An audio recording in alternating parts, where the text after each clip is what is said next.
Hello hi everyone, कैसे हैं आप लोग। नमस्कार, मेरा नाम है प्रमिता और मैं लेकर आ गई आप लोगों के लिए एक नया video lecture.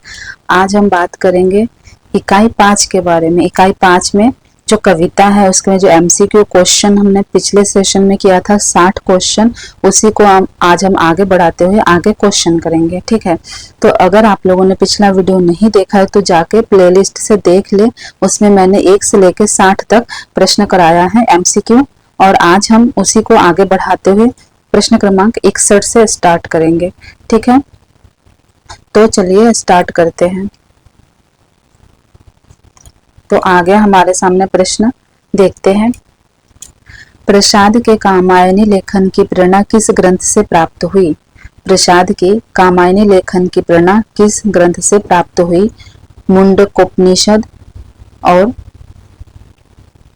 Mundakopanishad. B number में गलत टाइप हो गया है। सी में देखिए शतपथ ब्राह्मण और 33 उपनिषद। तो इसका सही जवाब क्या हो जाएगा। इसका सही जवाब हो जाएगा शतपथ ब्राह्मण। क्या हो जाएगा, शतपथ ब्राह्मण। ठीक है, आगे बढ़ते हैं। प्रश्न क्रमांक 62। कामायनी महाकाव्य का हृदय सर्ग कहा जाता है। कामायनी महाकाव्य का हृदय सर्ग किसे कहा जाता है। चिंता सर्ग को, आशा सर्ग को, स्वप्न सर्ग को या लज्जा सर्ग को। ठीक है, तो बताइए किस सर्ग को कामायनी का हृदय कहा जाता है। तो इसमें से हो जाएगा डी नंबर, लज्जा सर्ग को कहा जाता है। किसको कहा जाता है, लज्जा सर्ग को कहा जाता है। ठीक है, अगर आप लोग इसे नोट डाउन करना चाहे तो नोट डाउन भी कर सकते हैं, स्क्रीनशॉट लेना चाहे तो स्क्रीनशॉट भी ले सकते हैं। कामायनी छायावाद का उपनिषद किसे कहा। कामायनी छायावाद का उपनिषद किसने कहा। ठीक, कामायनी को छायावाद का उपनिषद किसने कहा। शांति प्रिय द्विवेदी, डॉक्टर नगेंद्र, नंद दुलारे बाजपेयी, हजारी प्रसाद द्विवेदी। तो कामायनी को छायावाद का उपनिषद कहा है, किसने कहा है, शांति प्रिय द्विवेदी जी ने। किसने कहा है, शांति प्रिय द्विवेदी जी ने। प्रश्न क्रमांक 64 में कामायनी महाकाव्य की पूर्व पीठिका किसे कहा। कामायनी महाकाव्य की पूर्व पीठिका बताना है, तो पहले जान लेते हैं पूर्व पीठिका का अर्थ क्या होता है। पूर्व पीठिका का अर्थ होता है पुस्तक का प्रारंभिक अध्याय। पुस्तक में जो प्रारंभिक अध्याय होता है उसे पूर्व पीठिका कहा जाता है। तो कामायनी महाकाव्य की पूर्व पीठिका किसे कहा जाता है। साकेत, प्रेम पथिक, उर्वशी या इनमें से कोई नहीं। तो इसका सही जवाब जो है वो हो जाएगा प्रेम पथिक। क्या हो जाएगा, प्रेम पथिक को कहा जाता है पूर्व पीठिका कामायनी का। ठीक, 65 नंबर प्रश्न। किस कहानीकार ने भवानी प्रसाद मिश्र को कविता का गांधी कहा है। किस कहानीकार ने, ठीक ध्यान देना, कहानीकार की बात हो रही है। किस कहानीकार ने भवानी प्रसाद मिश्र को कविता का गांधी कहा है। भवानी प्रसाद मिश्र को कविता का गांधी कहा है। तो मुक्तिबोध, श्याम नारायण, उदय प्रकाश, राम स्वरूप चतुर्वेदी। तो बताइए 65 का क्या हो जाएगा। तो इसका हो जाएगा उदय प्रकाश जी ने। किसने, उदय प्रकाश जी ने भवानी प्रसाद मिश्र को कविता का गांधी कहा है। प्रश्न क्रमांक 66। कामायनी पर प्रसिद्ध पुस्तकें और उसके रचनाकार का मिलान करिए। तो कामायनी पर जो पुस्तकें लिखी गई है, प्रसिद्ध पुस्तकें, उनका और उनके रचनाकारों का मिलान करना है। प्रश्न क्रमांक 66। कामायनी एक पुनर्विचार, कामायनी अध्ययन की समस्या, कामायनी मूल्यांकन और मूल्यांकन, कामायनी एक पुनर्मूल्यांकन। इसमें लेखक है इंद्रनाथ मदान, मुक्तिबोध, राम स्वरूप चतुर्वेदी जी। तो ए नंबर का क्या हो जाएगा, ए नंबर का हो जाएगा कामायनी एक पुनर्विचार। इसमें मुक्तिबोध, पुनर्विचार के लिए कौन कह रहा है, मुक्तिबोध जी कह रहे हैं। कामायनी पर पुनर्विचार के लिए कौन कह रहा है, मुक्तिबोध। कामायनी अध्ययन की समस्या, अगर हमें कोई समस्या होती है शरीर से तो हम क्या, कहाँ जाते हैं, डॉक्टर के पास जाते हैं कि नहीं जाते हैं। तो कामायनी अध्ययन की समस्या हो जाएगा डॉक्टर नगेंद्र। समस्या से डॉक्टर नगेंद्र याद रख सकते हैं। कामायनी अध्ययन की समस्या डॉक्टर नगेंद्र। इसके बाद कामायनी मूल्यांकन और मूल्यांकन। तो मूल्यांकन और मूल्यांकन 2 बार मूल्यांकन आया है। तो इंद्रनाथ, इंद्र भगवान इंद्र से याद रख सकते कि वो किसी भी चीज पर 2 बार 3 बार विचार करते हैं, ठीक है। तो कामायनी, मूल्यांकन और मूल्यांकन, इंद्रनाथ, मदान। क्या हो जाएगा? इंद्रनाथ, मदान। कामायनी एक पुनर्मूल्यांकन, पुनः मूल्यांकन। तो कामायनी पर पुनः मूल्यांकन की बात किसने कहा है? राम स्वरूप चतुर्वेदी जी ने, राम स्वरूप चतुर्वेदी जी। तो पुनः मूल्यांकन की बात राम स्वरूप जी कर रहे हैं। राम से याद रख सकते हैं कि राम पुनः मूल्यांकन की बात कर रहे हैं, राम स्वरूप चतुर्वेदी। मूल्यांकन और मूल्यांकन 2 बार मूल्यांकन की बात कर रहे हैं, इंद्रनाथ जी।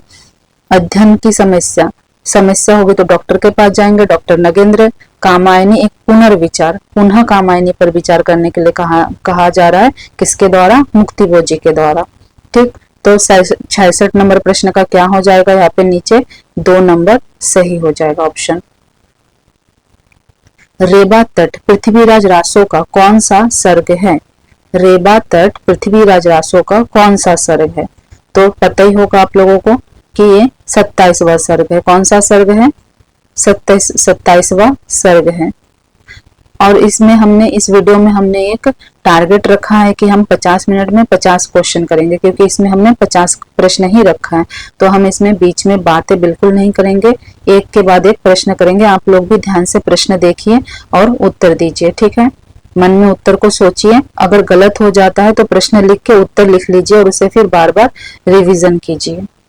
प्रश्न क्रमांक 68, सूर्यकांत त्रिपाठी निराला की रचना और प्रकाशन वर्ष मिलान कीजिए। तो सूर्यकांत त्रिपाठी जी की रचना है यहाँ पे और उनका प्रकाशन वर्ष भी दिया गया है, तो मिलान करना है। जागो फिर एक बार, यहाँ सूर्यकांत त्रिपाठी निराला का है। सरोज स्मृति, राम की शक्ति पूजा, बांधो नाव इस ठाव बंधो। तो ये सारे जो रचनाएं हैं सूर्यकांत त्रिपाठी निराला जी की हैं और इसका प्रकाशन वर्ष है, तो हमें मिलान करना है।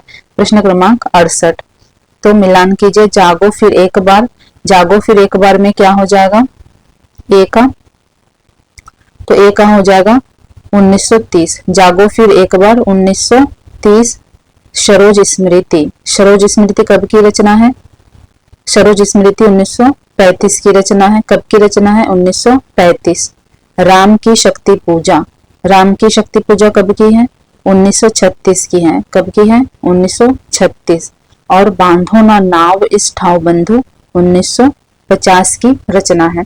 रचना काल को याद करने के लिए आप ऐसा भी कर सकते हैं कि बांधो ना नाव इस ठाव बंधु 1950 की रचना, अर्थात जब प्रेमी और प्रेमिका का उम्र बढ़ गया, 50 की उम्र हो गई उनकी, तो प्रेमिका ने मना कर दिया कि अब 50 के हो गए, अब इस ठाव नाव ना बांधो, बांधो ना नाव इस ठाव बंधु। आप किसी कोई भी ट्रिक लगा के याद कर सकते हैं, 1950, ठीक है। राम की शक्ति पूजा, राम जी की जो शक्ति की पूजा है कब की गई? 36 में की गई, 1936 में की गई। राम जी की शक्ति की पूजा की गई। सरोज स्मृति, सरोज की स्मृति में निराला जी ने कब लिखा? 1935 में लिखा। कब लिखा? 35 में, 35 में सरोज की स्मृति में लिखा। और जागो फिर एक बार, जागो फिर एक बार फिर से जागने के लिए कब कहा जा रहा है?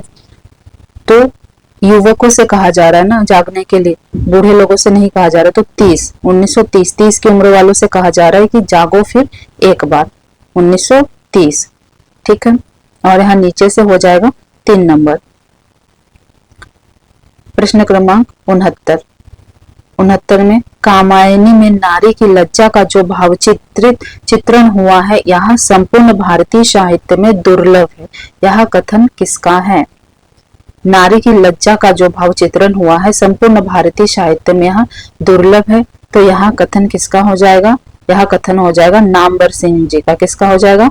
नामवर सिंह जी का। नामवर सिंह जी ने कहा है। असाध्य वीणा प्रतीकात्मक कविता है, इसमें वर्णित किरीट तरु किसका प्रतीक है? तो सबको पता ही होगा, किरीट तरु परम सत्य का प्रतीक है। किसका प्रतीक है? परम सत्य। उसे सत्य युग से लेके, मतलब आदि से लेके अंत तक उसको माना जाता है कि उसका जो सिर है वो आकाश को छूता है, उसकी जो जड़ें है वो पाताल लोक को छूती है, उसकी डालों पे बादल आराम करते हैं, तो उसे क्या माना गया? परम सत्य माना गया उस वृक्ष को। प्रश्न क्रमांक 71, विद्यापति को जातीय कवि किसने कहा है? विद्यापति को जातीय कवि किसने कहा है? निराला, आचार्य शुक्ल, बच्चन सिंह, इसमें से कोई नहीं। तो विद्यापति को जातीय कवि कहा है? बच्चन सिंह ने। किसने कहा है? बच्चन सिंह ने। नियतिवाद और दुखवाद का विषम स्वर भी सुनाई पड़ता है। किसके कथन है? बताना है। इस चेतना को दूर हटाकर मदांत, स्वप्न और असंज्ञा की दशा का आह्वान रहस्यवाद की एक स्वीकृत विधि है। इस विधि का पालन आशु से लेकर कामायनी तक हुआ है। तो यहाँ निराला, शुक्ल जी, बच्चन सिंह जी और इसमें से कोई नहीं। तो बताना है किसका कथन है। नियतिवाद और दुखवाद का विषम स्वर भी सुनाई पड़ता है। तो यहाँ हो जाएगा शुक्ल जी का, आचार्य रामचंद्र शुक्ल जी का कथन है। ठीक है। प्रश्न क्रमांक 73। ये सब स्फुलिंग है, मेरी इस ज्वालामय जलन को कुछ शेष चिन्ह है। केवल मेरी उस महामलिन के स्फुलिंग का सही अर्थ क्या है? तो यहाँ किसका कथन है? इसका क्या अर्थ है? आग का कर्ण, ज्वलन की अग्नि, ज्वालामुखी की अग्नि, इसमें से कोई नहीं। प्रश्न क्रमांक 73। इसका क्या अर्थ है कि ये सब स्फुलिंग है, मेरी इस ज्वालामयी जलन के कुछ शेष चिन्ह है, केवल मेरे उस महामिलन के स्फुलिंग का सही अर्थ क्या है? यहाँ पे जो स्फुलिंग शब्द आया है इसका सही अर्थ बताना है। तो हो जाएगा आग का कर्ण। क्या हो जाएगा? आग का कर्ण। प्रश्न क्रमांक 74। बादल को घिरते देखा है कविता से संबंधित सही तथ्य। तो बादल को घिरते देखा नागार्जुन जी की कविता है, इसके संबंध में सही तथ्य बताना है कि नागार्जुन को कालिदास के मेघ का पता ठिकाना मालूम था। ए नंबर। बी नंबर, नागार्जुन का बादल कल्पना प्रसून नहीं है। सी नंबर, इसमें उज्जैनी के जीवन का यथार्थ वर्णन किया गया है। और डी नंबर, इसमें किन्नर किन्नरियों के स्वच्छंद जीवन को अनुभूत्यात्मक चित्रण है। तो नागार्जुन जी का जो रचना है बादल को घिरते देखा है, उसमें किन चीजों का वर्णन है, उसके बारे में कौन से कथन सही है बताना है। तो इसमें सही हो जाएगा कि नागार्जुन का बादल कल्पना प्रसून नहीं है। यहाँ सही है कि उनका जो बादल है वो कल्पना प्रसून नहीं है। और क्यों कल्पना प्रसून नहीं है? क्योंकि वो उत्तराखंड के रहने वाले थे और वहां पे प्रकृति का जो परिवर्तन होता था वो उन्होंने बहुत करीब से देखा। तो उन्होंने ये चीजें कल्पना में विचार नहीं किया, उन्होंने आंखों से देखा, फिर उन चीजों को अपने कविताओं में उन चीजों का वर्णन किया है। इसके बाद इसमें किन्नर किन्नरियों के स्वतंत्र जीवन की अनुभूतात्मक चित्रण है।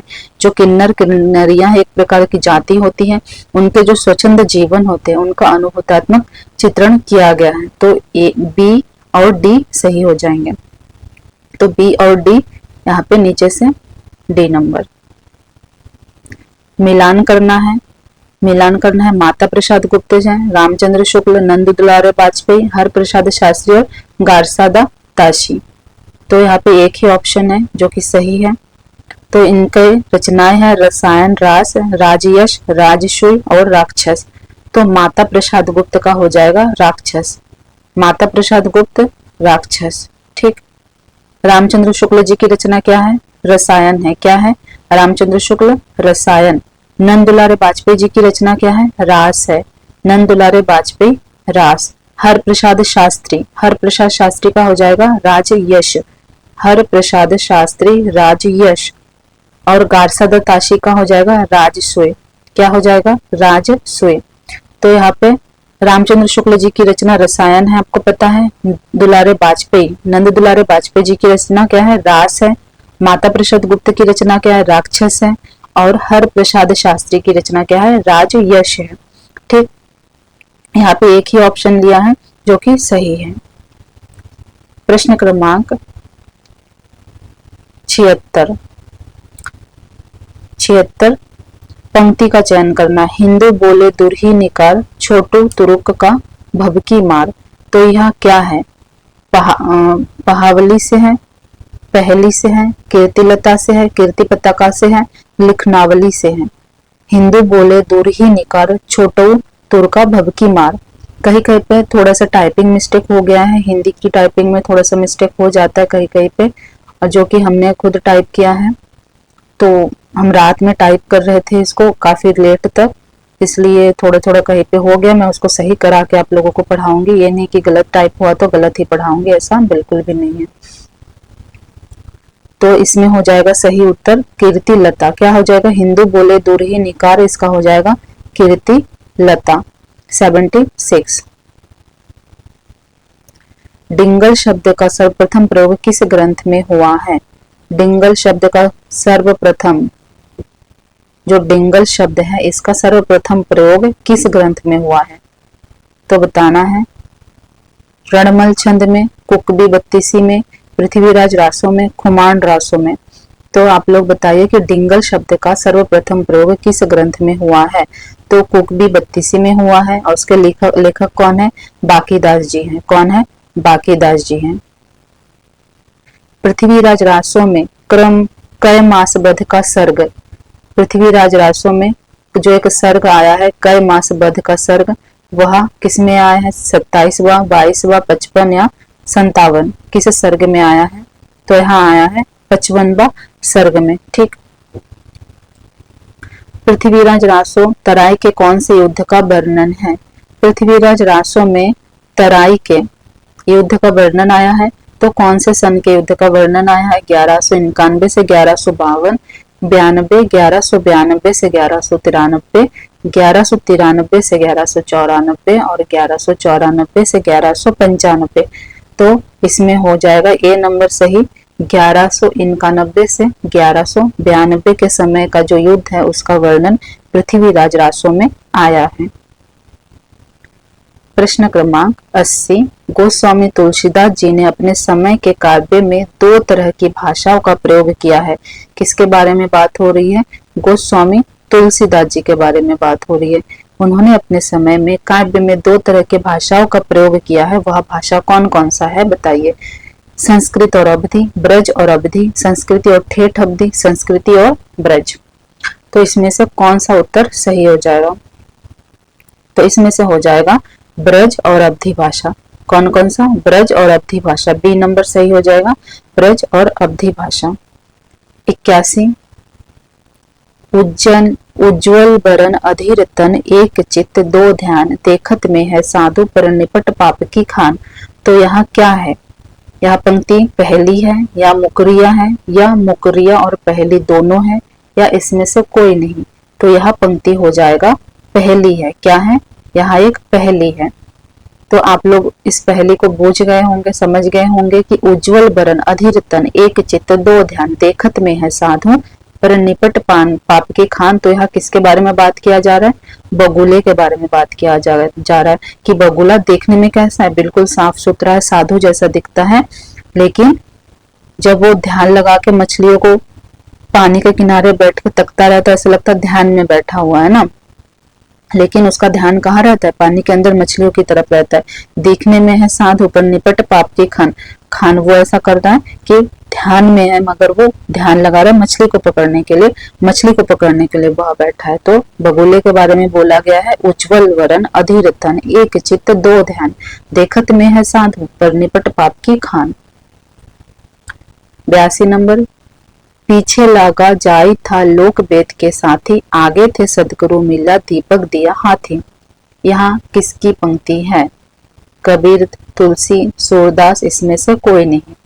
तो यहाँ हो जाएगा कबीर जी की पंक्ति है यहाँ कि पीछे लगा जाई था लोक वेद के साथी। कबीर जी बोल रहे कि वो किसके पीछे लगे हुए थे? लोक वेद, समाज में हर जगह जो वेद है, ज्ञान है, उसकी शिक्षा लेने के पीछे वो लगे हुए थे ताकि प्रभु की प्राप्ति हो सके। भगवान को पाने के लिए, परमपिता को पाने के लिए उन्होंने लोक वेद का सहारा लिया था। फिर आगे उन्हें कौन मिल गया? आगे थे सतगुरु। फिर उन्हें एक सतगुरु मिला, दीपक दिया हाथ, जिन सतगुरु ने उन्हें ज्ञान दिया और फिर वो जीवन में आगे बढ़ गए। लेकिन जब तक उन्हें सतगुरु नहीं मिला था तो किसके पीछे लगे हुए थे? समाज के लोक में जो वेद की ज्ञान है, जो दूसरे ज्ञान है, दूसरे तरह के सदगुरु होते हैं, उनके पीछे अलग अलग जगह पे वो ज्ञान दीक्षा ले रहे थे। किसके लिए? प्रभु की प्राप्ति के लिए। फिर जब उन्हें सदगुरु की प्राप्ति हो गई, सदगुरु मिला दीपक दिया हाथ, उन्होंने जो ज्ञान दिया फिर उस ज्ञान से वो आगे बढ़ गए और समाज को, मोह माया को त्याग कर उन चीजों को पीछे छोड़ के आगे बढ़ गए। प्रश्न क्रमांक 83। शैशव जोबन दुहु मिली गेल, श्रवण के पथ दुहु लोचन लेल, बचन का चतुरी लहु लहु हास, धरणीय चांद काल परगास। ये किसकी पंक्ति है? अमीर खुसरो, विद्यापति, चंद्रवरदाई, इसमें से कोई नहीं। प्रश्न क्रमांक 83। तो यहाँ हो जाएगा बी नंबर, विद्यापति जी की पंक्ति है। किसकी पंक्ति है? विद्यापति जी की पंक्ति है। आगे है विद्यापति की पदावली के संपादक कौन थे? तो आपको बताना है कि कौन है विद्यापति जी के पदावलियों का संपादक। डॉक्टर नगेंद्र झा, नंद दुलारे वाजपेयी, माता प्रसाद गुप्त, हरप्रसाद शास्त्री। जो विद्यापति के पदावली है आपके सिलेबस में है, यूनिट 5 में है। तो इनके जो संपादक है वो हैं डॉक्टर नगेंद्र झा। कौन है? डॉक्टर नगेंद्र झा।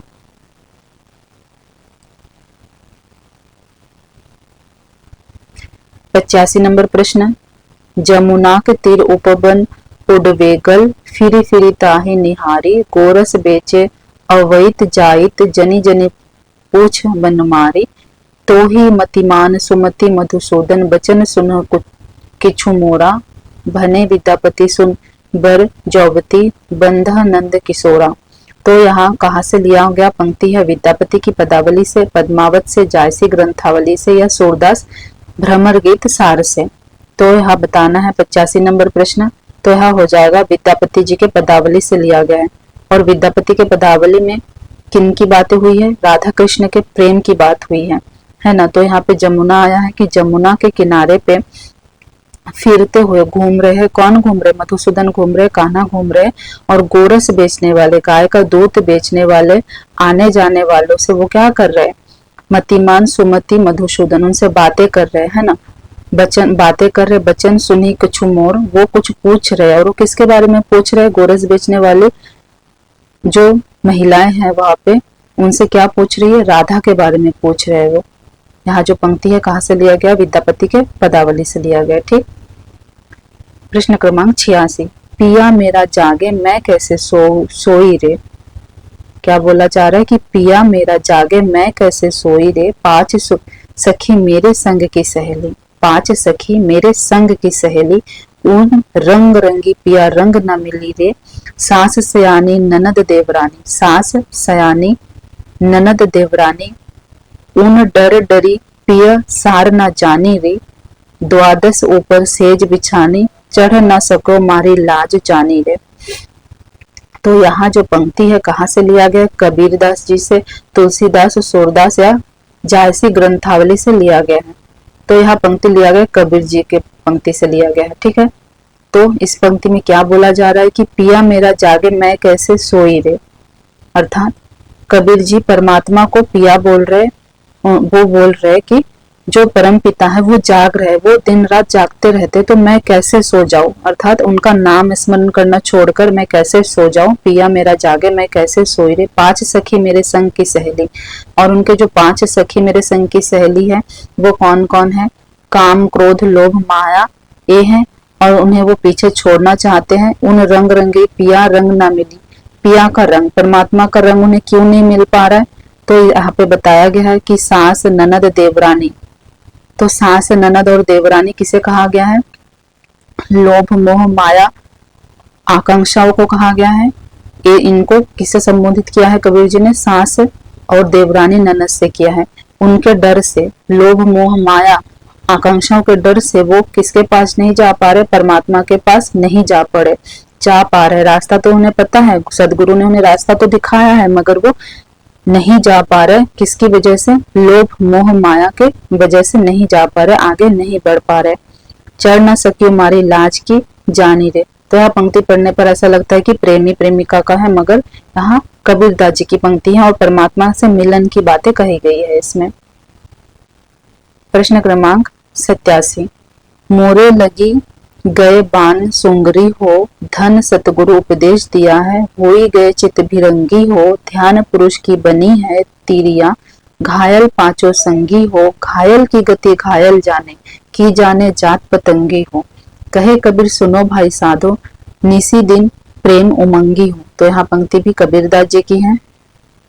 इसमें भी परमात्मा से मिलन के लिए वो व्याकुल हो रहे हैं और उन्होंने इसमें बताया है कि जो सदगुरु ने उन्हें उपदेश दिया है उस उपदेश के द्वारा उस पुरुष परमात्मा को वो पाना चाहते हैं, मगर वो घायल है, क्योंकि उनके संग जो 5 संगी है, जो काम क्रोध लोभ उन्हें पीछे खींच रहा है, वो उन्हें घायल कर रहे हैं, मगर वो आगे बढ़ना चाहते हैं। उसे उनके भीतर दिन प्रतिदिन उमंग बढ़ रही है, प्रेम बढ़ रहा है परमात्मा के लिए, वो परमात्मा से मिलन चाहते हैं, आगे बढ़ना चाहते हैं, और इन 5 सखी जो उन्हें रोक रहे, उन्हें वो पीछे छोड़ना चाह रहे हैं।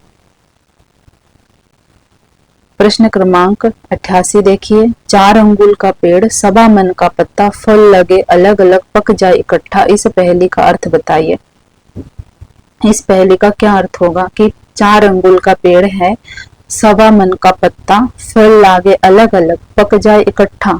इस पहेली का अर्थ हो जाएगा कुम्हार की चक्की। क्या हो जाएगा? कुम्हार की चक्की। 4 अंगुल का पेड़ कुम्हार की चक्की को कहा गया। सवा मन का पत्ता, उसमें जो मटके बनाए जाते हैं। फिर फल लगे अलग अलग, मटका अलग अलग बनता है, उनको फल कहा गया है। और पक जाए इकट्ठा, मगर उनको जब पकाया जाता है आग में तो इकट्ठा पकाया जाता है, तो यह जो हो जाएगा कुम्हार की चक्की। प्रश्न क्रमांक 89, रोटी जली क्यों, घोड़ा अड़ा क्यों, पान सड़ा क्यों? यह सब क्यों हुआ? गला ना था, दाना ना था, लोटा ना था, या फिर फेरा ना था? तो यहाँ हो जाएगा फेरा ना था। क्या हो जाएगा? फेरा ना था। अगर रोटी को फेरेंगे नहीं तो जल जाएगा, घोड़ा अड़ जाएगा अगर उनको फेरेंगे नहीं, और पान सड़ जाएगा अगर उनको फेर के नहीं रखेंगे।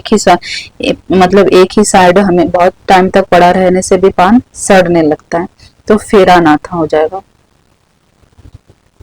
प्रश्न क्रमांक 90, गोरी सुंदर पातली, केहर काले रंग, 11 देवर छोड़कर चली जेठ के संग। तो बताइए, गोरी सुंदर पातली, केहर काले रंग। गोरी सुंदर पतली सी है और केहर काले रंग है उनके बालों के, 11 देवर छोड़ के चली जेठ के संग। तो यहाँ हो जाएगा कौन सा नंबर? अरहर की दाल। अरहर की दाल 11 देवर छोड़ के, अर्थात जो 12 महीना होता है, तो उसमें से 11 महीना को छोड़कर जेठ के महीने में वो पकता है या बहुत अच्छे से फलता है। तो जेठ के महीने के अलावा बचे हुए 11 महीने को 11 देवर कहा गया है कि 11 देवर छोड़कर चली जेठ के संग। जेठ यानी जेठ का महीना। तो अरहर की दाल। प्रश्न क्रमांक 51, ऊपर से एक रंग हो और भीतर से चित्तीदार, सो प्यारी बातें करे फिकर अनोखी नार। तो इसमें हो जाएगा भुट्टा, बया पंछी का घोंसला, सुपारी या अरहर की दाल।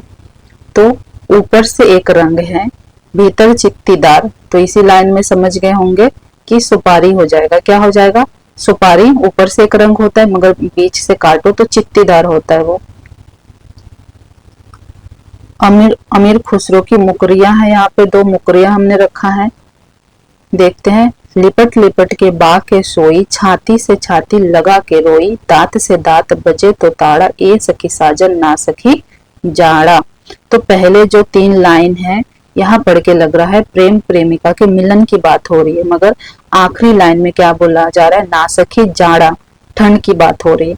मुकरिया का अर्थ ही होता है कि पहले तो आप ऐसी बातें करेंगे कि कुछ अलग ही सामने वाला समझे, मगर लास्ट में आप उन्हें बातों को बिल्कुल मुकर जाएंगे, बातों से बिल्कुल मुड़ जाएंगे, मुकर जाना एक तरह से, तो इसे मुकरिया कहा जाता है। इसलिए मैंने इन पंक्तियों को रखा है कि लिपट के वाक्य सोई।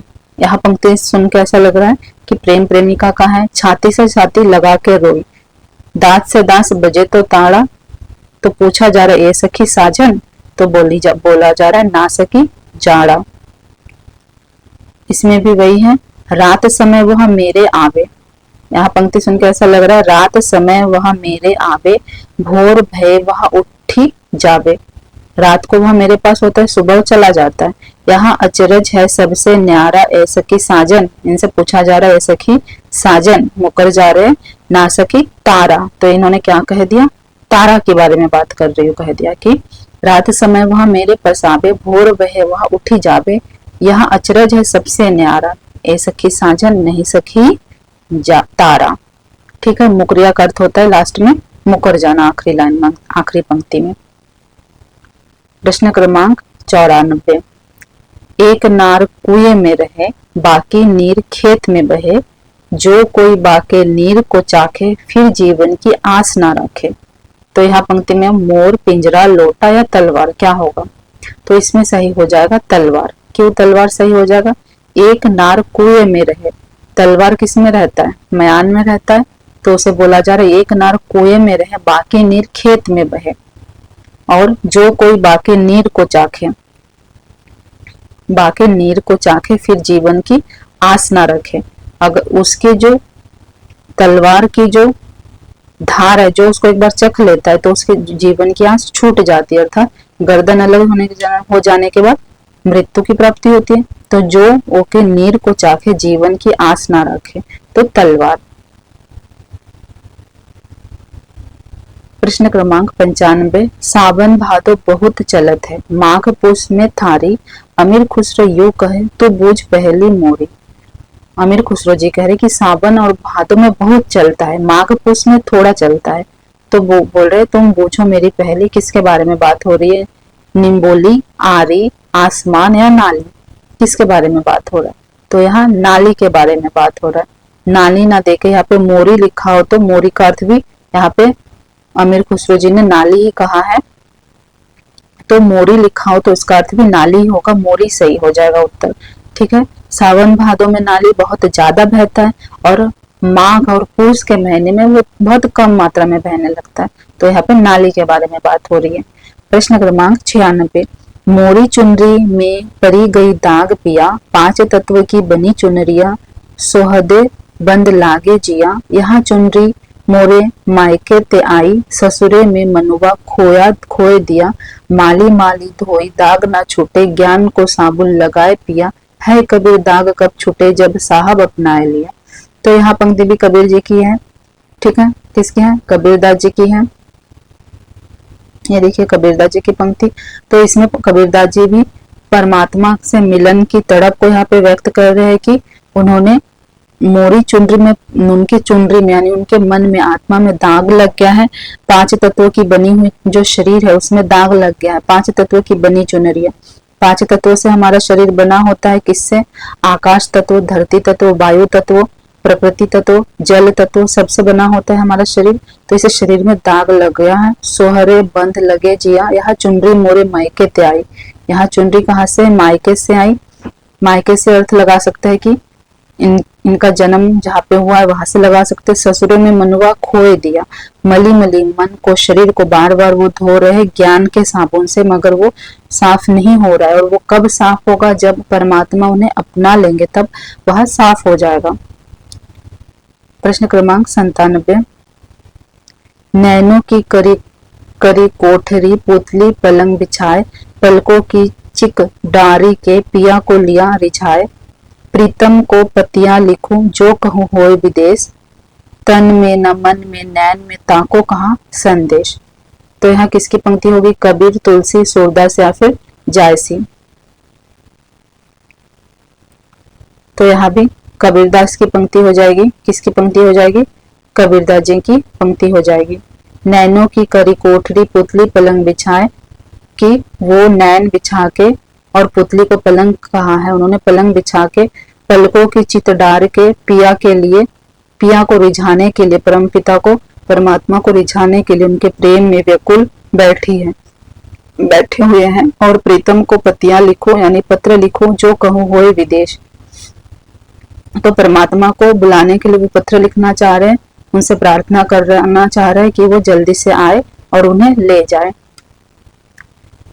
प्रश्न क्रमांक 98। मेरी अखिया जान सुजान भई, देवर ननद ससुर संग तजी करी, हरि पीवताई गई, बालपन के करम हमारे, काटे जानी दे, बाहा पल्लरी करी कृपा, किन्हीं आप समीप, पानी की बूथे जिन्हीं प्यास, साजे ता संगी अधिक रही, दास कबीर पल प्रेम न घटी, दिन दिन प्रीति नहीं। यहाँ भी कबीरदास की पंक्ति है, वही ईश्वर प्रेम की बात हो रही है। प्रश्न क्रमांक 99। देवगिरी जीते सुभट आए, चामंड राई, जय जय नृप कीर्ति सकल कही, कोई जन गाई, मिलन राजपति राज सो कही राव, चामंड रेवत जो मन करो, तो बन आपुर गंज जुंड। तो यह कहाँ से लिया है? रणमल छंद कुकवी बत्तीसी, पृथ्वीराज रासो या खुमान रासो। तो यहाँ पृथ्वीराज रासो से लिया गया पंक्ति है, ठीक है। यहाँ पे रेबत आया है और यहाँ पे चामंड आया है, चामंड भी पृथ्वीराज में है, तो पृथ्वीराज रासो से लिया हुआ पंक्ति है। प्रश्न क्रमांक 100। तो आखिरी प्रश्न है, देखते हैं। 13 जन एक आध है कोई, काम क्रोध और लोभ विसर्जित हरि पद चिन्हे जो सोई। राजस तामस सात्विक तीन्यों ये सब तेरी माया। पंक्ति किससे लिया गया है? भ्रमर गीत, रामचरितमानस, कबीर ग्रंथावली या जायसी ग्रंथावली। तो इसका सही जवाब क्या हो जाएगा? कबीर ग्रंथावली से लिया गया। कबीर जी कह रहे हैं कि 13 जन एक आधा कोई है जो काम क्रोध और लोभ को विसर्जित करके हरि पद को चिन्हते हैं, पहचानते हैं। राजस तामस सागी तीनों ये सब तेरी माया है, ये सब तेरी माया है। तो यहाँ कबीरदास जी की पंक्ति है। तो हमने कहा था कि 50 प्रश्न इसमें कराएंगे 50 मिनट में, तो 50 मिनट से भी कम समय में हो गया है। अगर आपको वीडियो अच्छा लगा, सारे प्रश्न अच्छे से समझ आए हैं, आपको इन जो से फायदा हो रहा है मेरे द्वारा पढ़ाने से, तो वीडियो को लाइक कर दे, उन बच्चों को जरूर शेयर करें जो पढ़ाई कर रहे, तैयारी कर रहे हैं हिंदी साहित्य की। और आप चैनल को जरूर से सब्सक्राइब कर ले ताकि आने वाला नया वीडियो आपके लिए फायदेमंद हो और आप उन्हें जरूर से देखें। वीडियो कैसा लगा कमेंट करें। आज के लिए इतना ही। Thank you so much.